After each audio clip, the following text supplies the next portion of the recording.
I am super pleased to be here today and so grateful for the Arts Commission organizing these Arts and Health Roundtables. And today's conversation in particular is very near and dear to all of our hearts. And so it's really wonderful to see this community coming together today. So I'm going to pass it to Christina Carraz at the Maine Arts Commission, who is the leader, brainchild, driving force between this Arts and Health Roundtable series. So yeah, off to you, Christina. Thanks, Molly. Hi, everyone. I'm so glad to be here with you today. Thank you for coming to our Veterans and Military Roundtable, Arts and Health Roundtable. So I'm the program director here at the Maine Arts Commission. I've been here almost 4 years now. And before we begin today's program, I'd like to acknowledge the Maine Arts Commission is located in the homeland of the Wabanaki, the people of the Dawn. And we recognize and honor the Abenaki, Maliseet, and Micmac, Passamaquoddy, and Penobscot nations and all the Native communities who have lived here for hundreds of generations in what is known today as Maine.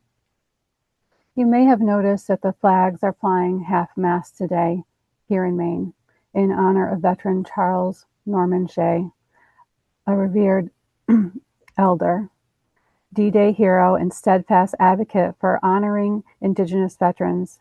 We extend our deepest condolences to the Penobscot Nation, to Mr. Shea's family, and to all who carry his legacy forward.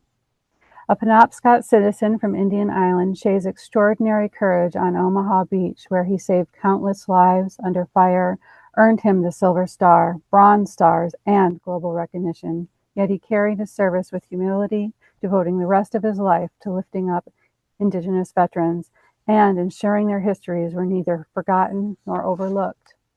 In recent years, Shea offered inspiration, support, and guidance to the development of the Maine Wabanaki Veterans Memorial, a project that seeks to honor generations of Native service members with a year-round memorial. Leaders, legislators, and partners who affirm the memorial as a powerful vision honoring Native veterans' courage and sacrifice continue this work with Shea's values at the center: respect, remembrance, and cultural recognition.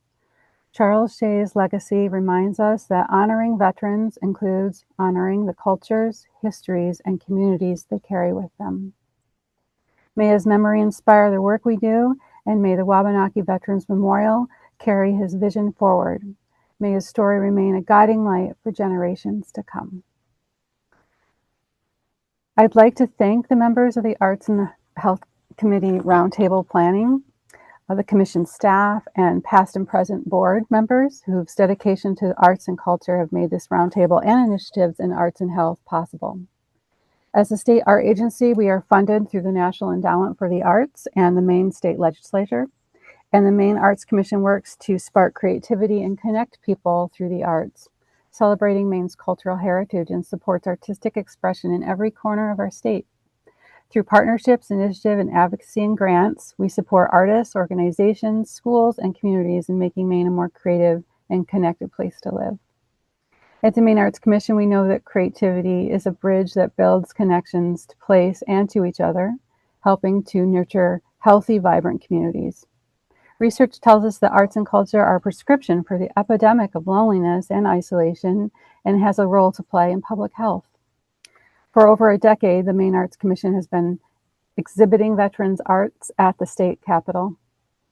Now, until the end of February, there are 43 veteran artists working on works on exhibit at the Capitol complex in the Burton Cross building. On November 13, we honored those veterans with a ceremony at Togus VA and awarded 14 Quilts of Valor to our first-time participating artist veterans. It is our sincere hope that these arts and health roundtables will spark inspiration that is actionable.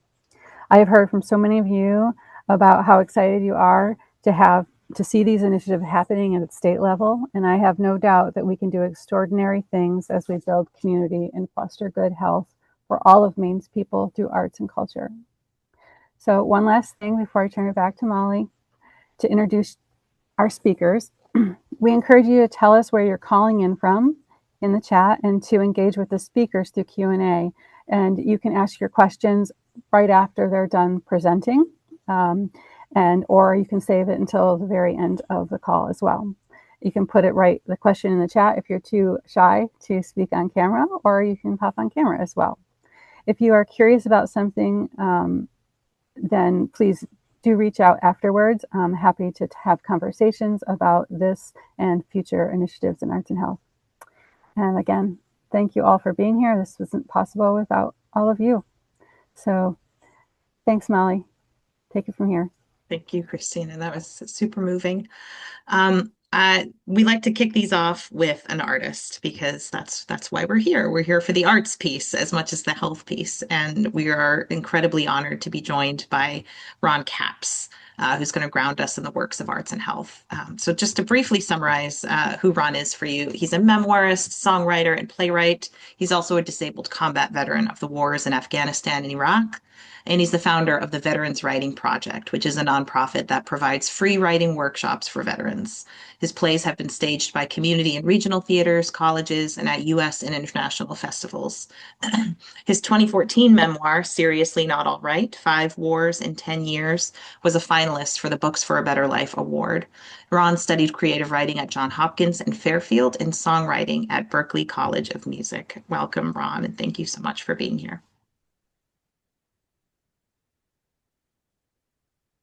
Boy, I was so smug. I thought I had everything all set up there. Thanks, Molly. That's really nice to be here. I have had some really great opportunities in the past 15 or so years to think about and to learn about using the arts in healing. First, I used writing really as my bridge home from multiple deployments. I was pretty badly messed up and I needed help, and I found that medication wasn't really helping. Medication and alcohol wasn't really helping. Medication and talk therapy wasn't really helping, nor was medication, talk therapy, and alcohol. What really helped me was writing. I was an intelligence officer in the military. I was a case officer, so a lot of my job was really just talking to people and writing down what they said. And I did this all over the world. I went to 5 wars in 10 years. I was in Rwanda, Kosovo, Afghanistan, Iraq, and Darfur sequentially without taking any significant downtime to decompress or to sort of get my stuff together. So when nothing else was working for me, I turned to writing. I just started up in my attic, sitting down and writing the stories that I had inside me. And the thing I figured out doing this was that as long as the story is inside your head, it can control you. It can just come and bang you around anytime it wants. So it's in control. But once it's out of you, once it's on a piece of paper or in your computer, you can be in control of it. So I wrote this little note to myself. I said, either you control the memory or the memory controls you. And then I really started writing in a more creative style, but also to get specific stories down in sequence. I did that for about 3 years. And at the end of that, I had a book. It's called Seriously Not All Right, 5 Wars in 10 Years.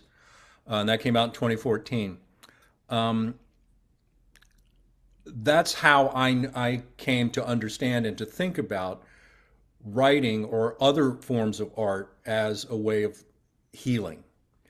The other side is that when I was in graduate school at Johns Hopkins, I was using my GI Bill benefits, and I really wanted to use those benefits for good, to do something with them, other than just getting a degree that I was going to go sit in a corner and write with.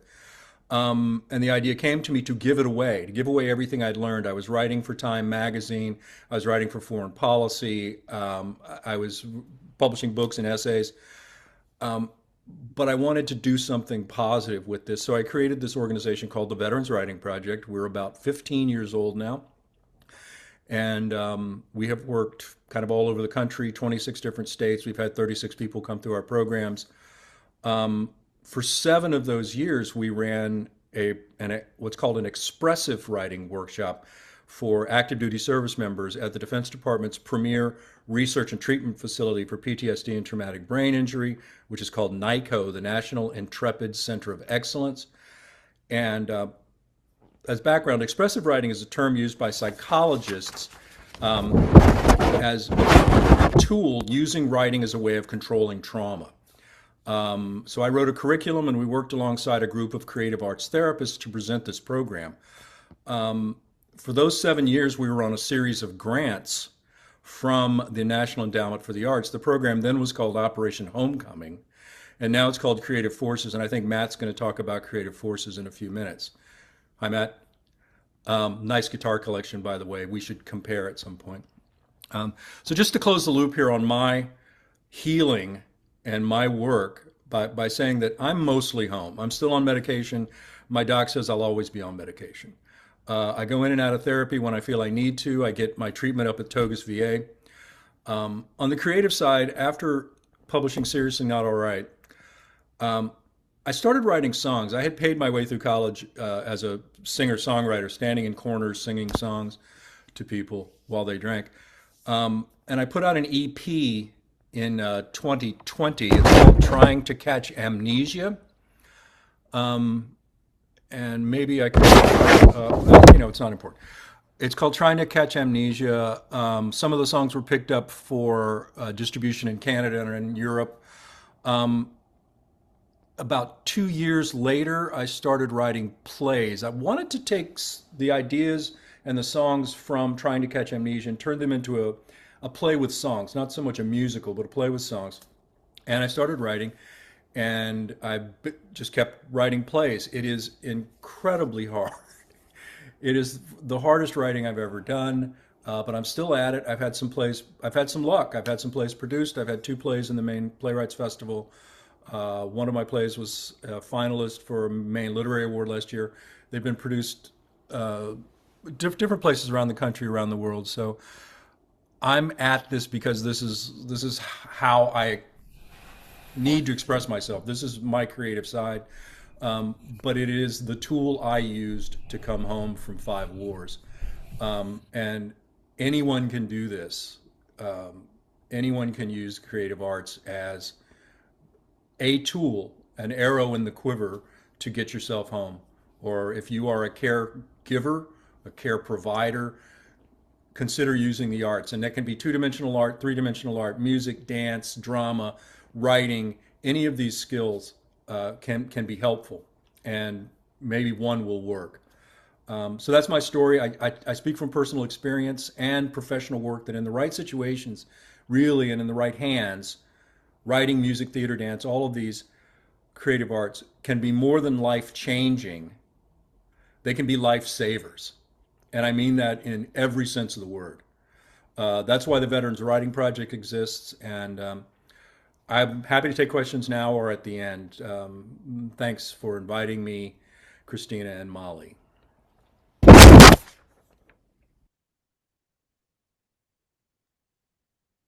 Amazing. Thank you so much, Ron, for sharing that. I've tried to keep up with your incredible output of creative work in the chat. I'm sure I've missed many, but Ron we can definitely send out after the fact a little more information as well about Ron's work. Thank you so much. I'll drop a couple of web links in there. Oh, perfect. Excellent. That is beautiful. Well, thank you so much, Ron. I am I think we'll hold questions till the end just so we'll make sure we get through everybody, but definitely feel free to drop them in the chat and we can make sure we collect them and we'll remind you towards the end. So next, I'm very delighted to introduce a guest from the Mid-America Arts Alliance named Matt Aelmore. Matt manages the Creative Forces grant, Creative Forces Community Engagement Grant Program, rather, which has awarded over 100 grants to arts projects benefiting military-connected communities across the country. In his work on Creative Forces, Matt collaborates with prospective grantees, current grantees, and National Endowment for the Arts partners to build a community of practice for military and arts program providers.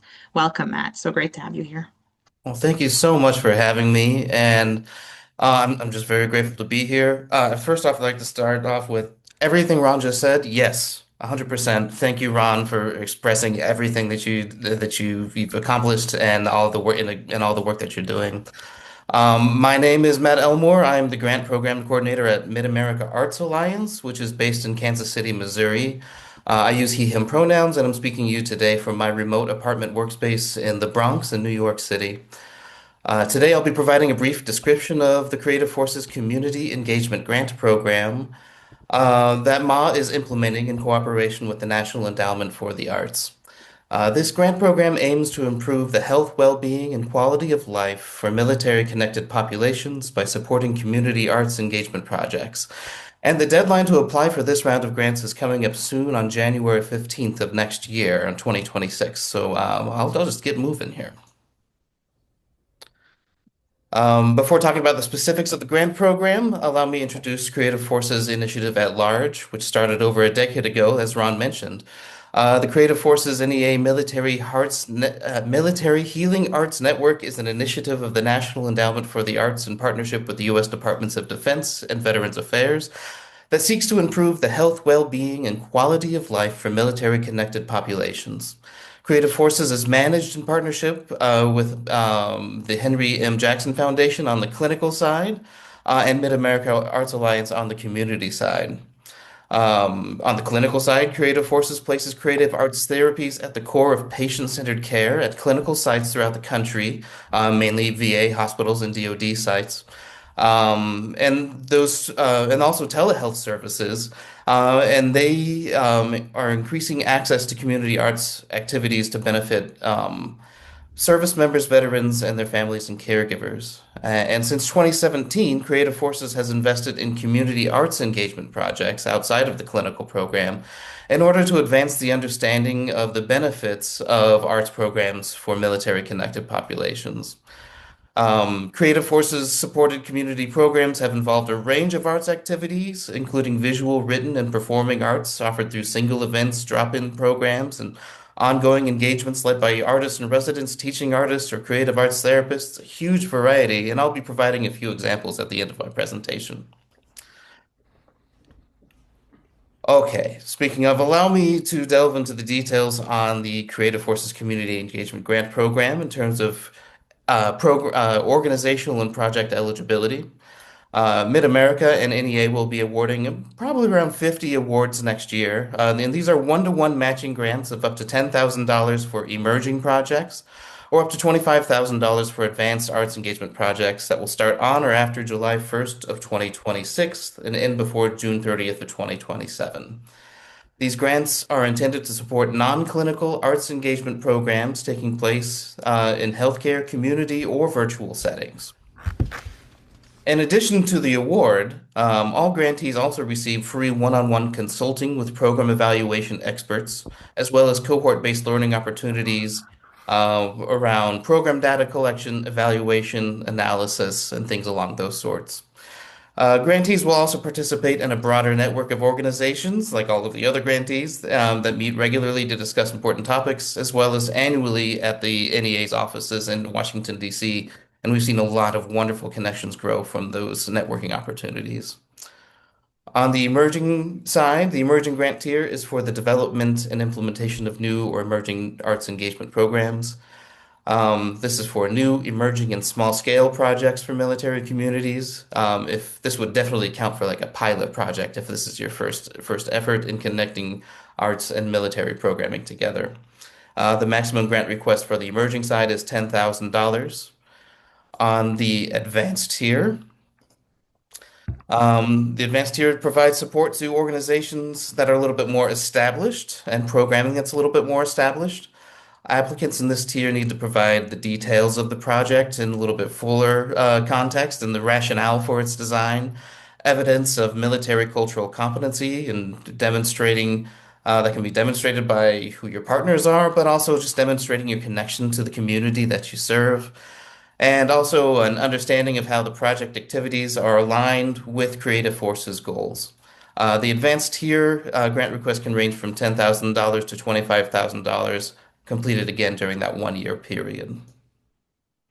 In terms of organizational eligibility, eligible applicant organizations can include nonprofit 501(c)(3) organizations, state units of state or local governments, or federally recognized tribal communities located in the U.S. An applicant organization must be able to apply directly on their own behalf, and applications through a fiscal sponsor or fiscal agent are not allowed. And the applicant organization must have a minimum of 3 years of non-consecutive experience either programming for military communities or doing arts projects. And the grant proposal must include at least one partner who provides resources to help advance or support the project. And that can be an organizational partner that's providing funding or space or expertise, or it could be an individual partner who's providing expertise or perhaps teaching a class. They can be volunteers or they can be paid compensated part of the project. So lots of openness there. Um, Also, in terms of openness of like who can be served, it's pretty broad. Active duty service members from any branch of the military, guardsmen or reservists, veterans, spouses or partners, children, siblings, non-traditional or chosen family members, military caregivers, be they family, residential or clinical, and healthcare workers serving military-connected populations. So if someone's related at all to military community, they are able to be a beneficiary of this grant. Um, in terms of what we're looking to accomplish through the projects, though, for the participants, projects should engage participants through experiences of art or art making with one or more of the following outcomes in mind. Creative expression, where participants have a better understanding of themselves and others by creating or engaging with art. Social connectedness, where participants have supportive relationships in their life and a sense of belonging to a community. Resilience, where participants feel they can rebound from stress and unexpected events or life's challenges.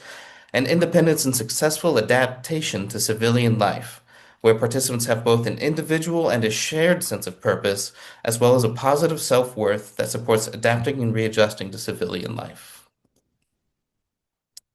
We're open to huge variety of types of projects. They can include, but are not limited to, military and veteran family and caregiver support, apprenticeships, art instruction, creation of the work of art, concerts or performances or exhibitions, recordings, filmings, or tapings. Um, Eligible projects can be free of charge or require or an admission fee. It can be in person or virtual. They can be drop-in programs. They can be ongoing programs. They can be single events, so on and so forth. And they are open to basically any artistic discipline that you can think of, including the humanities. If you're not sure if your artistic discipline is represented, is allowable into this project, please let me know, but it probably is. In terms of what the grant panel is looking for and making recommendations, all NEA grants are required to make decisions based on artistic merit and artistic excellence. So we define artistic merit in terms of project design, project management, and equity accessibility. And then artistic excellence includes project leadership, your community impact, and your overall alignment with the goals of the grant program. And let me, with after all of that bureaucratic information, I know that was a mouthful, and I'm happy to answer any questions, but I'll provide a few quick examples of previous and even the current grantee that might inspire something that might inspire some of you to apply or see yourselves in their work. One organization I'll provide an example of is KSJD Radio, which is the Community Radio Project in Cortez, Colorado. They're near the Four Corners region of in Southwest Colorado and Nevada and all of those in Arizona and all that good stuff. Um, Veterans Voices Project was their project, and it's a collaborative effort between KSJD Radio, the local veteran community, and the Montezuma County Veteran Resource Center, who is their partner. They provide audio equipment and editing expertise to facilitate storytelling and spoken word projects. And the intent of their initiative was to amplify local veteran voices and distribute veteran experiences through a pre-existing recording facility and distribution network. Um, and there was a project that was led by a disabled combat veteran who was also a staff member at the radio station and a seasoned interviewer. And they recruited through their community and told a lot of great stories that everybody got to hear. Another example, moving over to West Virginia, is the U Mountain Center out in Hillsborough. The mission of the U Mountain Center is to provide programs that explore Appalachian ecology, or Appalachian, back when I lived in Pittsburgh, we would pronounce it, Appalachian ecology, culture, and the arts while promoting personal and community wellness. And so they hosted a series of 4-day arts and nature retreats on a 500-acre nature preserve in West Virginia, teaching a variety of traditional crafts, including broom making, and cooking food and exploring nature and chilling out for 4 days. And it brought a lot of peace and tranquility to people's lives, and they learned some new skills. So that was a fantastic project. And my Thank you last so example, much. Oh, yes, sorry, go Matt. I ahead, just wanted Molly. to give a little Please. time check. I have to be the bad cop in the Oh, webinar. please be the bad cop. I'm happy to step off. I have a tendency to go on, so I'll stop No, there. it's fascinating and Yes, it's thank you. wonderful to hear. Please add contact information in the chat so folks know how to get in touch with you and learn more about that incredibly important support opportunity that you all offer. And thank you for doing it. Great. Thank you so much, Molly. Awesome. So our next, oh, where's my window? Goodness gracious. Here we go. I'm super delighted to introduce next Lori Bryant, who is a teaching artist with the Maine Veterans Project. Lori Bryant is a Maine-based visual artist and U.S. Army veteran whose work explores emotional landscapes and the healing power of art. Her paintings often reflect the layered experience of living with PTSD and the role that art has played in her own recovery. She facilitates the Healing Art program at the Maine Veterans Project in Bangor, where she guides veterans and their plus ones in using art as a grounding and restorative practice. Her trauma-informed and community-centered approach reflects her belief that creativity offers connection and meaningful pathways to healing for military-connected individuals. Welcome, Lori, and thank you so much for what you do and for being here to talk about it.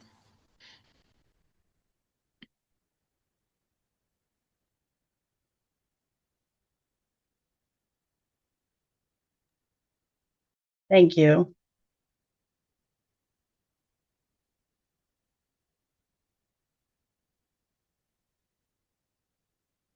Okay. My name is Lori Bryant, and I'm a veteran, and I struggled with PTSD since I was 18 years old. And I didn't understand what PTSD was or what was happening to me. Um, it made my life very, very hard. And I finally went and sought some therapy in 2019. And at that point, I was diagnosed with the PTSD and also dissociative identity disorder. Um, and then my therapist started me with drawing, which I had never done before. And I laughed and told her I couldn't. And she said, just try. So then in 2020, when COVID hit, I started doing painting at home with dollar store acrylic paint. And every day I'd make myself sit down and do 15 minutes. And then 15 minutes turned into a lot of time. And then I decided to enter a painting in the Maine Art Commission art show in 2021. I entered it and didn't think that painting would go anywhere. That's the painting on the screen. And it's called Beneath Me, and it's about being alone and with PTSD and isolated and invisible. And but underneath, there's all these layers. So that's what started kind of my art journey, was being in that art show where I was awarded a Quilt of Valor. And then I realized that art was really, really helping me, and I wanted to help other people. So in this slide, there's the different symptoms of PTSD that people have: the fear, the intrusive thoughts, anger, isolation, difficulty concentrating, guilt, suicide, and there's a lot of memory issues. But that's what started me on realizing how art could help other people, and then I wanted to help other people. So I don't know if you can go to the next slide. Okay, so I talked to Doc at the Maine Veterans Project, and I kind of went outside of my comfort zone and went to one of his coffee hours. And we talked about starting something at the Maine Veterans Project. I started it on Friday.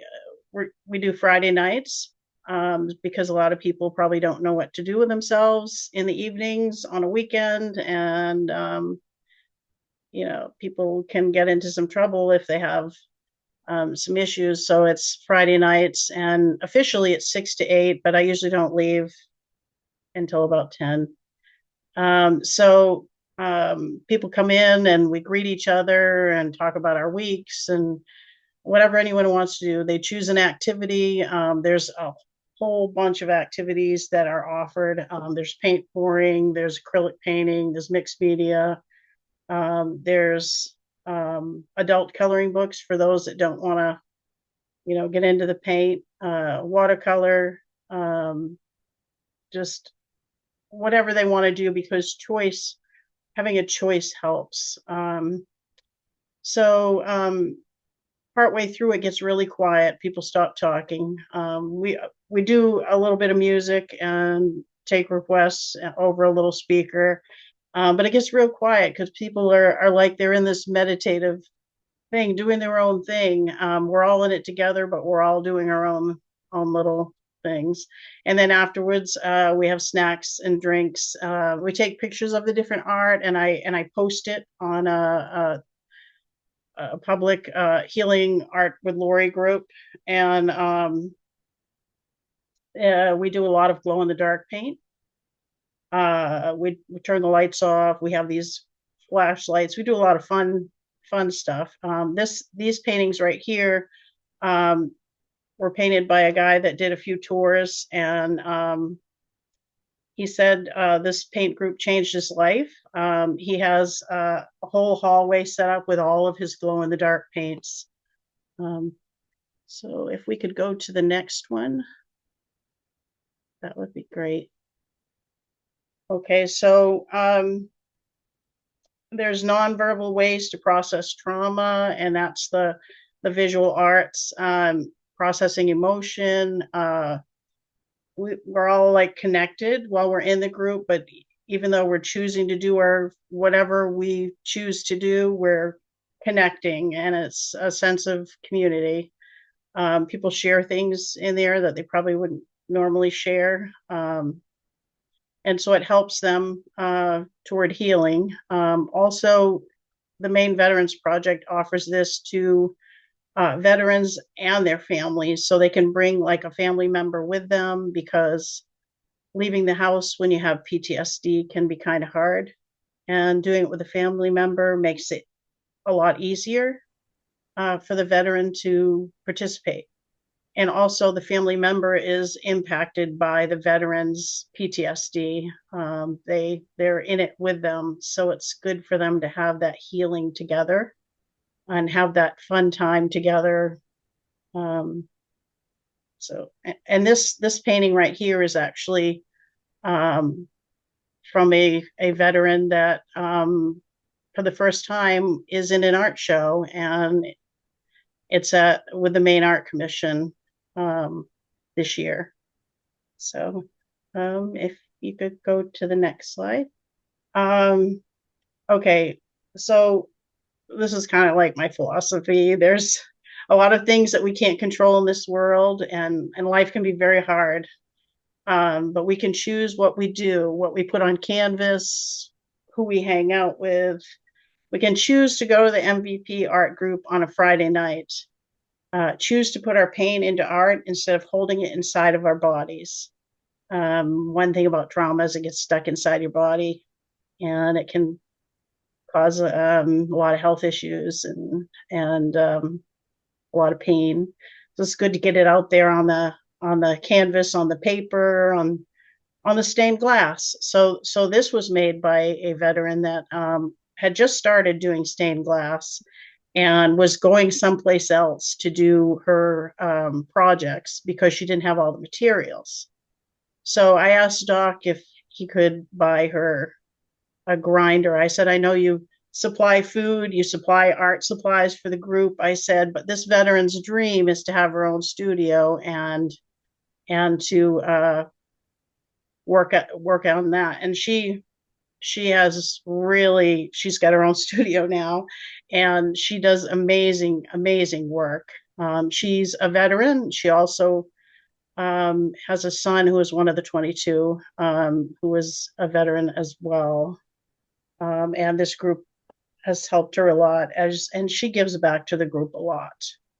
Could we go to the next page? Yeah. So this is all art created by some veterans in the group um, during during our group. They always thank me for opening the office. They help me set up the room. Um, they're always saying they didn't realize how much art would change their lives. They say art is becoming part of their daily life and it's helping them. I would like to put together some things for them to take home. I've here and there given some things to people to take home that I know don't have the means to do it at their house, and the art is really helping them a lot. So I will sometimes send a few things home here and there, but I haven't officially done anything with that. So this is a few different artists' work. You can see the glow in the dark. A lot of them like that. Okay, can we go to the next page? Okay, this is the lady with the stained glass. She brings her stuff sometimes and sits and does it. She also does paint pouring and other art. But this is what I hear from a lot of veterans, that you don't realize what a dark place I was in before the art group. So that's what keeps me going every week. I actually turned down a family dinner last Friday because I knew there were veterans. I don't know why my family invited me on a Friday night, but I knew there were veterans that didn't have families and that needed me to be there. I do have backup people, but I feel it's important for me to be there. So I turned down a family dinner to make sure I was there for them last Friday, to open the office. I guess that's all I wanted to say.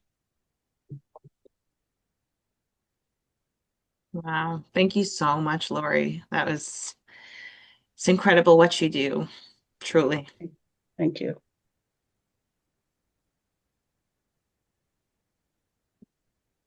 Woo. So, all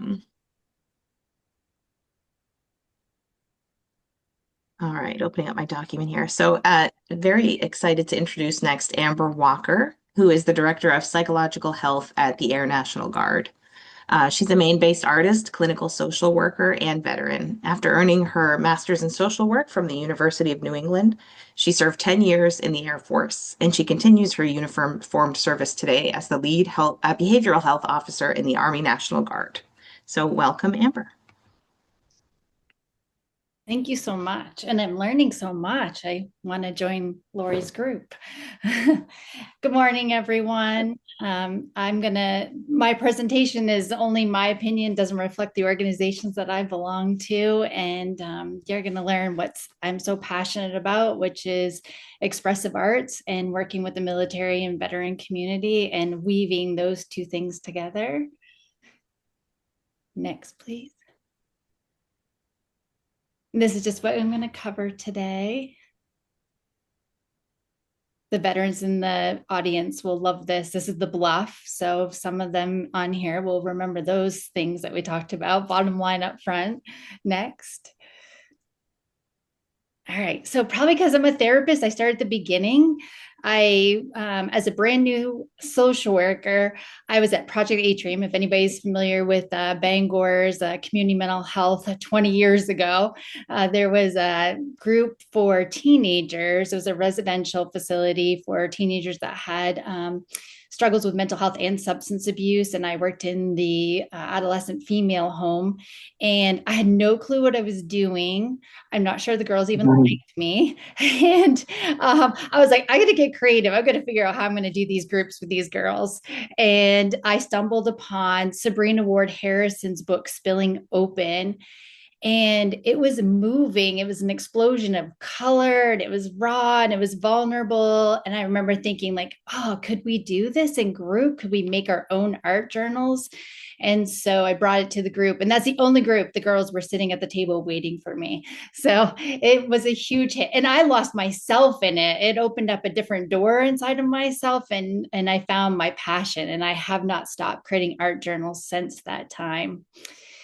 And this, so art journaling, which I'll get into next, but I just wanted to put a shout out to Flora Bowley. And you can probably put a link in there. If you just Google her name, is going to come right up. She has lots of online workshops. And that's my process, is that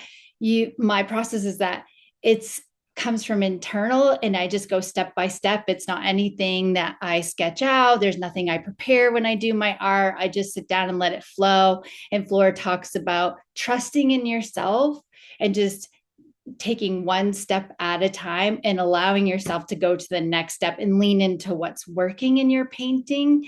And she talks about how where we get stuck in life, we get stuck on the canvas or paper or whatever substrate you're using. And that has been very true and very helpful in working through it in my art. It helps me with different avenues in my life. So with all that said, I was incredibly grateful that I had my art journaling process when I decided to become active duty social worker. And I can still remember to this day, after, because I was at the height of Iraq and Afghanistan. I'm not a combat veteran. I worked stateside, but it was incredibly stressful. And I remember thinking, like, I just have like this cloak of like these responsibilities and these rules and expectations that were on me. And I would just like go home, strip off that uniform, put on my paint clothes, and just immerse myself into the art. And I still think, as dramatic as it is, that it helped me survive that time. And those are some of my most precious journals through active duty. And that's a page from a time when I was active duty. Next. So, which has led me to doing arts in my work. So at the Bangor Vet Center, and a shout out to Billy Taylor that's here today, that I think that's the reason why I'm speaking today. Someone called the Bangor Vet Center and she recommended me. I was doing groups with veterans for 3 years. We did art journaling groups for veterans and art journaling groups with family members. And so one of the things that I did while I was there was the Combat Paper Project. So it's now called Frontline Arts, frontlinearts.com. It was a Marine veteran that came up with this idea of cutting up his veteran military uniforms and making paper out of the uniforms. And so I thought it might be controversial, but we went to it. We stayed for a week at Haystack, and that's what we did. We cut up our military uniforms and like postage like stamps, made pulp out of it. And on the clothesline, you can see all of our different papers that we created out of our military uniforms. And just shout out to Marines. They had the most beautiful paper that came out of their uniforms. It was like a pink lavender. Mine was gray from the Air Force. I call it the Gray Paper Project. And that's just my painting on that uniform paper. Next. So I won't go too far into this, but basically our journaling is anything goes. You can throw, like Sabrina Ward Harrison's work, it's like photographs and it's paint and it's ink and it's anything. That's what I love about it. There's like no rules. I think that's the nice thing about the juxtaposition to the military. You know, we need boundaries. We have to have rules. We have to have structure, routine. And I let all of that go when I go into my art. Next. So just more of that idea of it's, you know, there's no rules. Sometimes people find it hard to start because there are no rules. And I'll say, just throw paint at the paper. You know, it can be ugly. It can be, you know, it doesn't have to turn out well. It's not about the outcome. It's just about the expression and a way to just cope with, you know, life. I mean, life can be hard as it is. So that's how I still today use my art. You know, come home and I just dive into my art journals. Next. Yeah, and I think Ron may have spoke about this. This is what I found the most powerful part about it, is that like it's an internal struggle or thoughts or memories or things that we have within inside of us. And it's a way we can allow it to leave internally. Like it's an expression that becomes tangible. And I love that you have power and control over that tangible object. So like the books, I burnt my books before and used the ashes to create new stuff in my new artwork. I mean, you get to release that outside of yourself and then decide, what do you want to do with that? So that's probably, I think, one of the powerful things is that sometimes we can't put it into words, but we can put it into art. Next. And anybody that's listening, these are art journaling can do with any groups. At the Bangor Vet Center, this still exists. We did an art group where we painted on the wall. It was basically a wall of art journaling, and all the veterans of the group worked on the wall. What's interesting is the process is that it's supposed to come to this cohesion where you paint over a lot of the things that are in a painting, so that basically that you have this composition, right, that you're going to sell afterwards. And what I love about our mural is that we all worked on it and we didn't have to do that process of like painting over anything. It is cohesive and we're all represented. It's still there today. So Billy Taylor's here. Maybe she can put in the chat. I believe you can. Richie Pelletier is their outreach manager. I believe you can call and schedule a time to go through and see they still do art groups there. Darren Rocket continued a lot of their art program, and I think Jennifer Holisha does now, but you can go see the mural. So it's still there. Next. And if you're like, oh, I want to start this process and you're listening, I always tell people go basic. I typically don't use anything that's extravagant in my artwork. I think Lori talked about like acrylic paint. I use the cheap paint because then your pages actually don't stick. It's actually better to use those kind of things, the cheap craft paint. Yoo-Hoo Glue Stick, which is a Maine-based company that I don't have stock in, but they're still the best, I think, to use for collage and magazines. I started out with magazines and stickers, and there's nothing wrong with that. And over time, it'll evolve. But the best thing to do is small art kit and keep it out. That seems to be the key in staying with the practice. Next, and these are just resources. Next. Oh, and so it doesn't have to be in a book. It can be other things too. And there's some online resources for you. And I'm probably at my 10 minutes. Next. Thank you. Oh, thank you so much, Amber. Excuse me. That is gorgeous, gorgeous work. Alteredbyamber.com. We'll make sure we put that in the chat. Oh, really inspiring. Thank you so much. All right, we have one more speaker. Delighted to introduce Gemma. I'm sorry, Gemma Gascoigne. Do I have your last name right? Yes. Okay. She's nodding yes.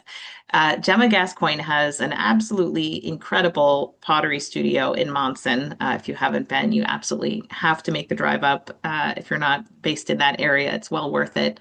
She's been teaching clay for 20 years and has taught adult education in Monson, Dover, and Bangor. She's taught high school students, homeschool students, art teachers, and also veterans. And so we're delighted to welcome her and learn more about her work. Welcome, Gemma. Hi. So I run Monson Pottery, which I'm in at the moment. I'm in Piscataquis County. So I've been living here in Piscataquis County for 25 years. And yes, as Molly said, I've been teaching for 20 years and I'm a potter. I started teaching adult education maybe 15 years ago. And Gwen Sandow, who's actually here on this chat, was one of my students. I think I did an 8-week course. And Gwen was a veteran. So Gwen and I started to become friends. And she started to work at Monson Pottery. In 2017, Libra Foundation came to Monson and helped out by investing. And they moved me to this location here. So they are my landlords, and very grateful to the Libra Foundation. So I've been in this location, which is on like downtown Monson, since 2019. And We have a retail space at the front. Candice is here with me today. We do production work, and upstairs we have a gallery.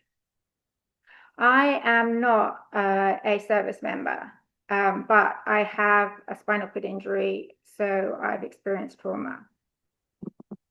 So I have a little movie. Oh, the other person who's on this chat is Rob McClear, and he is involved in VAST, which is Veterans Adaptive Sports and Training, I think. And so if Gwen and Rob could unmute and chime in. So I've been working with VAST for 4 years, and Gwen has helped with that. So we do long weekends, and I'm here working with veterans on the pottery wheels, and we do slab work. And what I try and do is I try and focus on fun. So I have a little movie here. We did a long weekend maybe a year ago, and so I was working with VAST, and VAST, the director of VAST is Christina Sebastiansky, and she also works with other veteran groups. So she was also working with Warrior Expeditions. So if I share my screen, it's just music, so it gives you a sense. And then Good. We're seeing the art. That's what's important. So this is these are Warrior Expedition veterans and VAST veterans, and that's me. And we're working on an extruded clay vase where we put the white slip on and then scratch a design off. And actually, Candice, who's behind me, led this particular project. Here I'm doing a demonstration of how to throw on a potter's wheel. And then we give the veterans a go.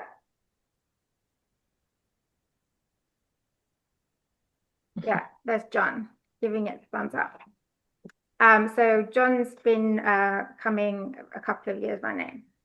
I also have a slideshow.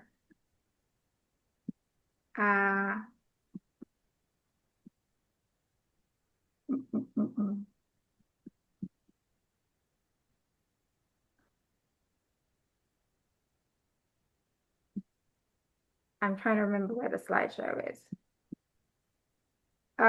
Okay, so I'm having some technical difficulties. So just to go back and sort of restate that I kind of believe in the flow state. So what I've been hearing everybody talking about is making art and how absorbing it is. And so there's this new sort of idea about the flow state, where you can really lose yourself in creative practice when you're trying to achieve mastery, when you're really trying. And what happens is that everything else fades out, and you're just concentrating on what you're trying to achieve, your creative project. And so I really believe that giving people an opportunity to find their creative niche and to achieve that flow state is very helpful in people's healing. So I think that's by and large what I wanted to say. I guess my process is that I shoot from the hip, as you've seen. And I don't know if Gwen wants to jump on and say anything that I've missed, or Rob McClear. Can you hear me? Yeah. Just from my perspective, I'm a Navy veteran. I served during Desert Storm.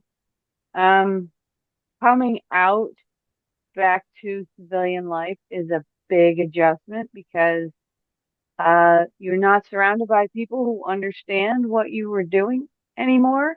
You're coming back to family, but you're a different person at that time. And sometimes we isolate And sometimes we just bounce around not knowing what to do with ourselves. So getting involved with any kind of program, adaptive sports is a big part of that. Get you around other veterans again so that you can find some community. And for a lot of us, we are disabled and unable to participate in most of the sports. So we had to find something else. And there's a hodgepodge of programs around the state, and through Kia women veterans, I started doing pottery, which was something I did as a kid, and came out looking for classes after that. That's how I found Gemma. And just moving from taking classes, being involved with the studio, and now seeing veterans classes has been a really nice journey. And now I'm opening up, being able to make connections with other things that are going on with veterans, and also kind of find a little more of that community again, that again, you lack it coming out of the service. So it's very rewarding, and it is very healing. It's very zen once you get into that.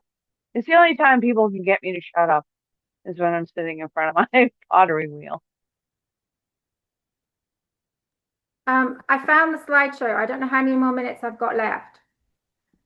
I just wanted, as a quick time thing, this is technically till 10. I am very delighted to stay in this conversation until 10:30. We've done some of these for 90 minutes. So anybody that wants to stay and ask questions, I'm super happy to keep facilitating that. So go ahead, Gemma, and then would love to hear if anybody's got questions after that. This is the eclipse. So here we're doing a raku firing. And this is the raku kiln. And this was the day of the eclipse. So we're in the middle of the day here. And these are my propane tanks. This is a photo of me by Fred Field, who we were just in an article in Maine Biz. So he's a photojournalist. So it's me throwing. This is some of my work. This piece I showed at the University Museum of Art in Bangor. I had a show at the Zillman Gallery in 2012. It was called Slab Waltz, so I had to do slab work. This is a chalice that I made for the Maine Crafts Association. So it was shown in Portland at Maine Craft Portland. I did several chalices. Here we do commissions, just done the commission of a low bowl. This was a gravy boat in Munson. There's an artist residency program, which is funded by the Libra Foundation. And there are 5 writers and 5 visual artists that attend every month.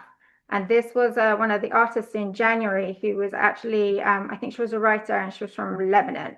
And so she commissioned this gravy boat from me. This is our team. We do homeschool classes here. This was Maine Craft Weekend when we were doing demonstrations. This is a private class that we did, and this woman here is actually a veteran who's in Washington, D.C., and she organized a 40th birthday party for her sister and her parents and nieces and nephews. This is VAST. This is the director of VAST, Christina Sebastiansky. And these are members. She has 650 members for VAST, which is sort of based in New Gloucester. And she organizes sports events up here as well. So she's a cross-country skier. This is Gwen. She works with the veterans, and here she is teaching somebody how to throw. She's very patient. So these are the veterans here having a go and having some fun. This is a poster which was advertising the pottery session that was here. You can see that it's Warrior Expeditions as well as VAST. And this is a photo of the veterans after the project. So this project, we were making plates, and we put a black ground on, and we invited people to do a design. So we showed them how to do the design. And then this guy here is John, and he did this very intricate plate. It's like a mandala, and he took it home, and he took it where he was staying, and he worked on it all night, and then he brought it back. So he was definitely into this project. This guy here is called Matt Landis. Here is his service dog, and we have a gallery upstairs. And in this gallery, I have a show. So at the moment, I have a show called Apex. So I have 14 different artists and 4 different poets. And Matt Landis is showing upstairs in the gallery. And he is showing this piece. So it's a mountain themed show, and he travels nationally and goes up mountains, takes the American flag, and sometimes does films with himself. And we sold one of his photographs of Lake Umbagog last month. Gemma, I just want to do a quick time check. Do you want to show 1 or 2 more slides, and then we'll open it up for questions? No, that's good. So that kind of gives you a flavor and indication of what we do here. Oh, it's beautiful. It was so great to see those photos, and the video was really amazing. Thank you so much.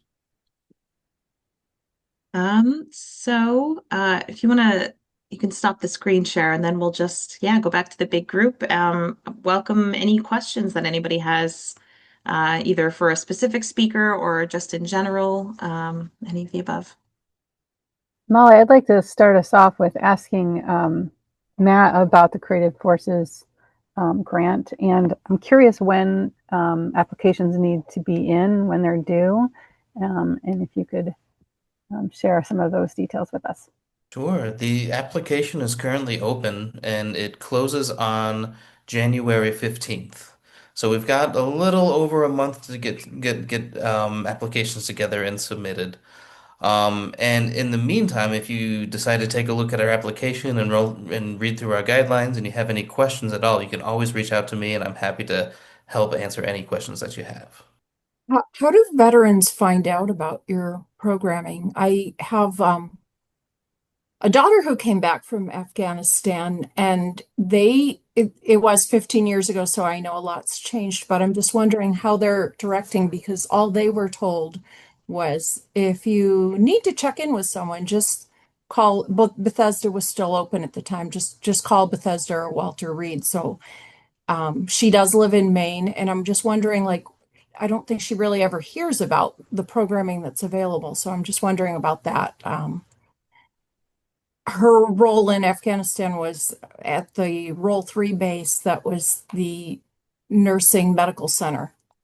So who was that directed to with that question in particular? And really, any of you that have to do with veterans and being involved in it, because I am familiar with a lot of her friends that were there, and I have 2 daughters that were Navy nurses and treated people coming back from various places.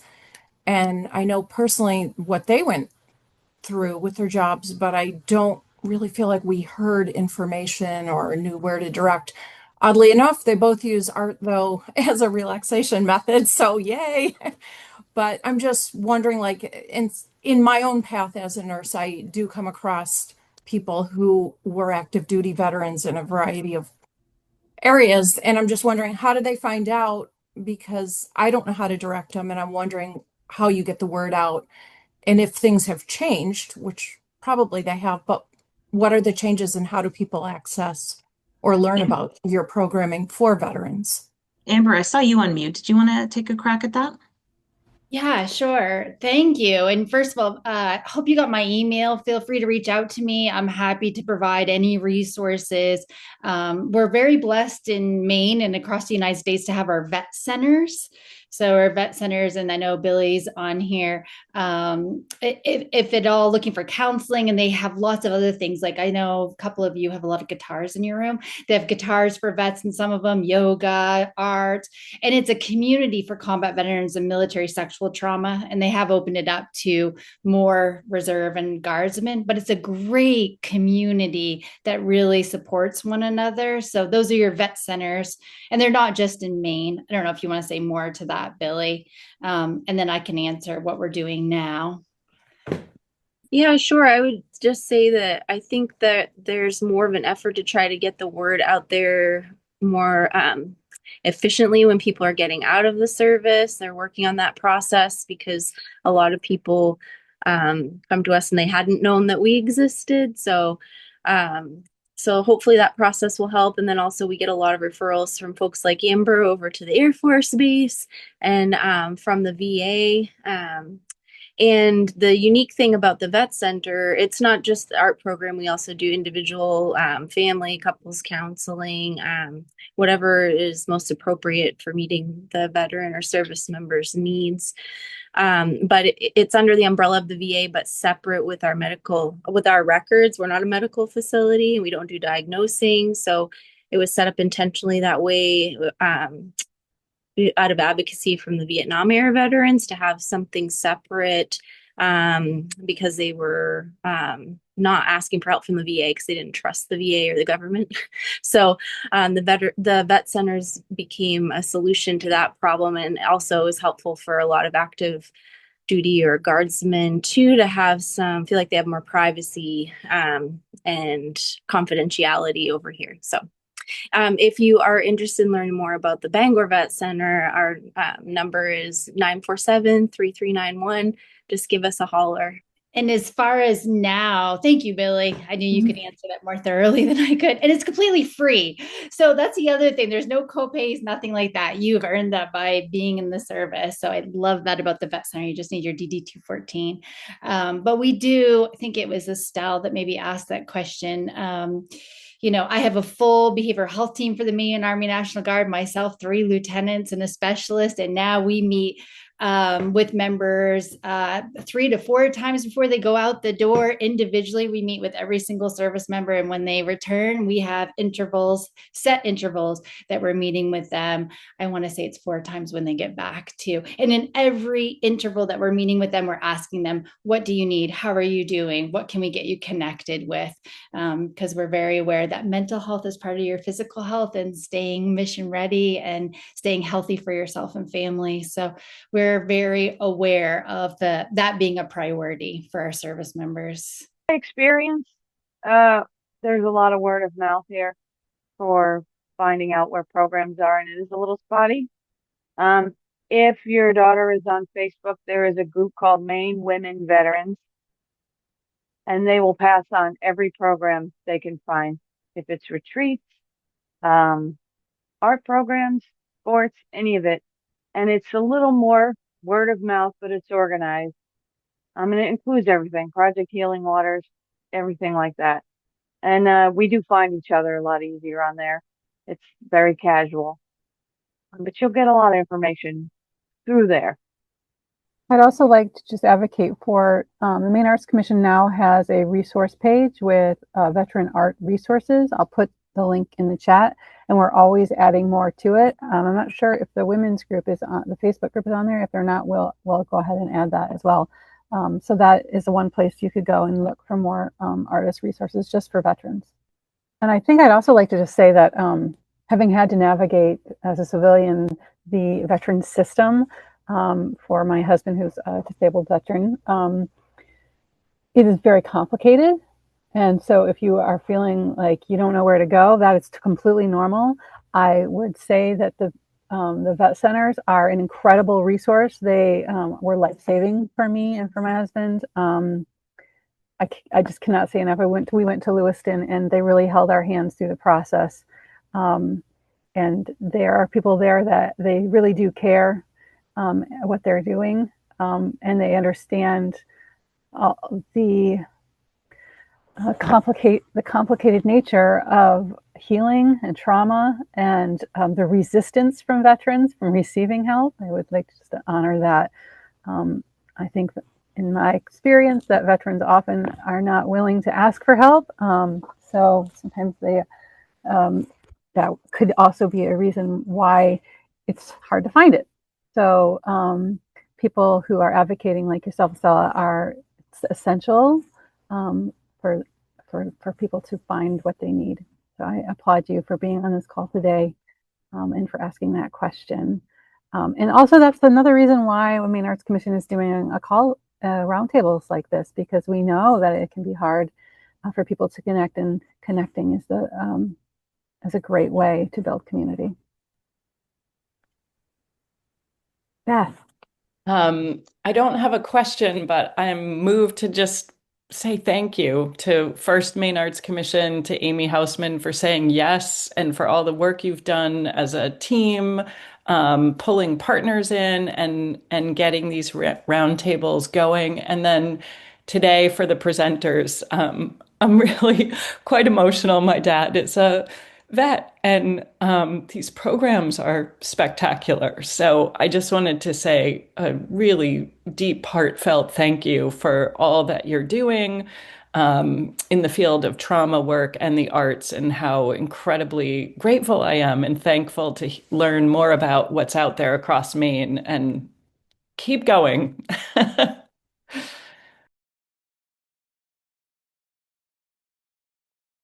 Thank you, Beth. I appreciate that.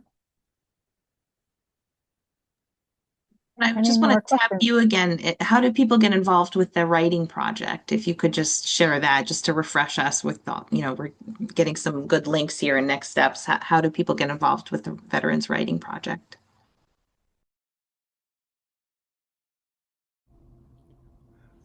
We have a website, veteranswriting.org, and our calendar's a little out of date right now because it seems like all of our instructors decided to go back and get more training at the same time. So we've not been able to keep up. We do have an ongoing program here in Maine. It's in Lincoln County in Damariscotta, and we meet once a month. It's a writers group for veterans or family members, going on for 3 years now. We just finished our third year. We do a cycle where people will bring in their work and present it to the group, and the group can then talk about it, get comments back and forth for the writer. We also do a public reading once a year, and we publish in print and online. Well, no, this is just in print writing that comes out of the group. So it's a chance for writers to get feedback, but also to see their work in print and to present their work publicly. And we just last week had our annual reading. So that's at a place called the Peace Gallery, which is a veterans art cooperative here in Damariscotta. We have not spread out to the rest of the state yet, but we're looking to. So if you have a space and you have interest, reach out, let me know, and maybe we can work something out. Last year, I had the good fortune to be a part of the group, the writing group, and as a writer, it was very inspiring. And I just want to thank Ron publicly for coordinating that. It really meant a lot to me to be able to be a part of that group, and I hope that more people will join and take advantage of that time. Come back, Christina. We miss you. I'll try. I really will try. First Tuesday of the month. Second Tuesday of the month. Sorry. Second Tuesday of the month. And it's Oh Dark 30 is the name of the journal that gets published. Yep. Could I, seeing as we got Matt Aelmore on and we did a Creative Forces application last year, I just wondered if I could just take could I take a minute or two to ask Rob McClear just to talk about VAST to Matt? Certainly, I can do that up in probably about a minute and a half. It was a program started about 13, 14 years ago by Christina Sabastansky, former Army, also a two-time Nordic biathlete, so cross-country skiing and shooting. She's not here today because she's out in Colorado with Ski Spectacular and about 1,000 other disabled veteran ski athletes out there. We offer athletic-based programming. That's our method for healing. And I'm a retired Marine. She's a former Olympic athlete. So we're kind of inclined to push our people outside of their safety zone, if you will, or a better way is to expand their safety zone by showing them that virtually anybody can do virtually anything they need to do with a little bit of assistance. So we work very hard doing that year-round program on a weekly basis. We also do extended trips for cross-country skiing, cycling, mountain climbing, fishing, sailing, you name it. We do hunting camps. We do an awful lot of stuff. I think we had probably about 2,000 days worth of participation last year, over 160 different events. What works well with us and Gemma's programming is because we tend to push our people as hard as we can and as hard as they can stand, we also know that there are limits. And so it's a change, it's a 180 change for the way they can express themselves when we can bring them into a program like Gemma's, when we happen to be up banging around Munson doing all the different things we can do up there. So it's a really good synergistic effect that it has for our veterans, and you saw some of the work that they did. So we certainly appreciate the opportunity to be there. And all of our program it's always free for the veterans, whether we're flying them in, feeding them, equipping them, training them, bringing them around. We provide everything basically through a VA grant and some very generous donors. Thank you. Thank you so much for that description, Rob. That's wonderful, and I hope you'll consider applying for the grant program this year. And if you have any questions, feel free to reach out to me anytime. Thank you very much. We'll work with Gemma.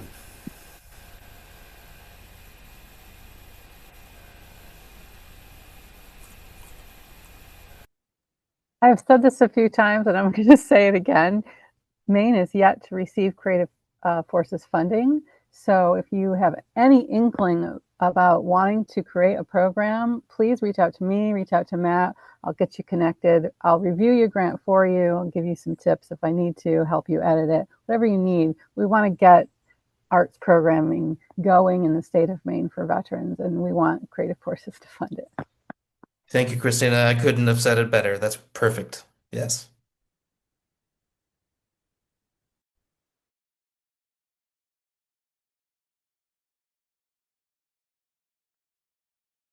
Are there any other questions for any of our artists?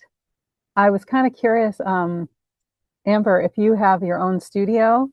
You mentioned needing to keep everything out. So, and I know what that can be like. So if you don't have your own space to do that, it can get a little messy. I do have a space, and it's very messy. But you know what happens, you might even see it behind me, is my whole place ends up being art. So my life is I went to this workshop once, and someone said, we were talking about how it's hard to find the space and hard to carve out the time. And the woman said, you just got to be the space. And so I think I took that too much to heart, because my art is everywhere. So there's journals, different places in the house that I can work on. And if you see me, you'll always see me with an art bag with me. I don't travel lightly. I travel with all my art stuff. I love it. You are the art. Yeah. Yeah, all of us are. Could I put in one more quick word, Christina? There are a lot of people who have amazing experience in arts and military programming here. And on the Creative Forces Grant Program, we are always looking for new panelists to serve.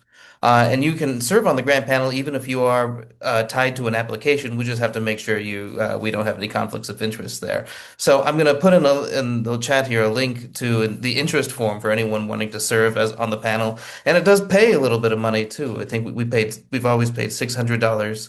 And I imagine we're going to do the same next year. So it's about 40 hours of work over the course of March, and you read a lot of applications and learn a lot about the work that's going on across the country.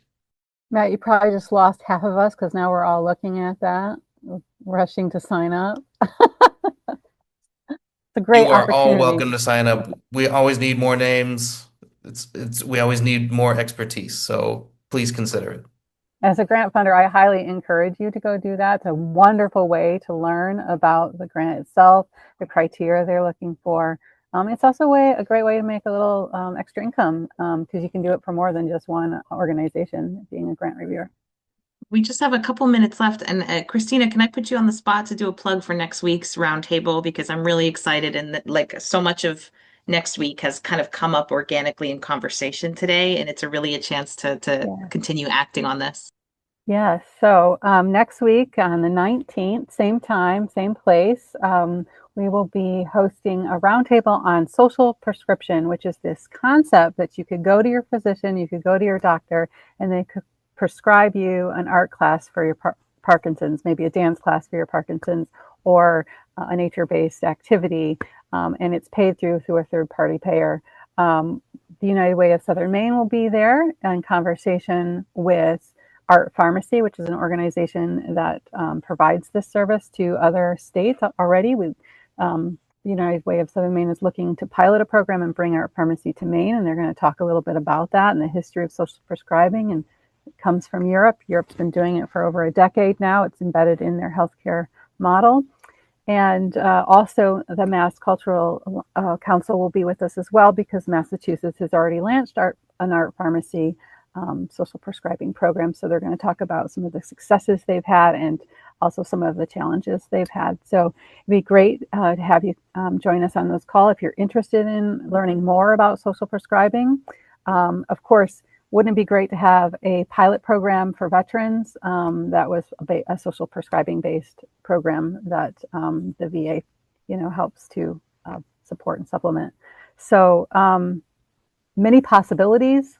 And I think Maine is a perfect place to start new initiatives like this, because we may be very large as a rural community, but we're one small town, as we all know. 1.4 million people is very small compared to what other places are having to deal with. So we can do a lot as a community together. So I hope you'll join us for that. And I thank you all for being here. We have one more minute to go, but I'll give you that minute back, and have a wonderful weekend, and get out there and enjoy the snow and each other. Take care. Bye-bye, everybody. Thank you so much.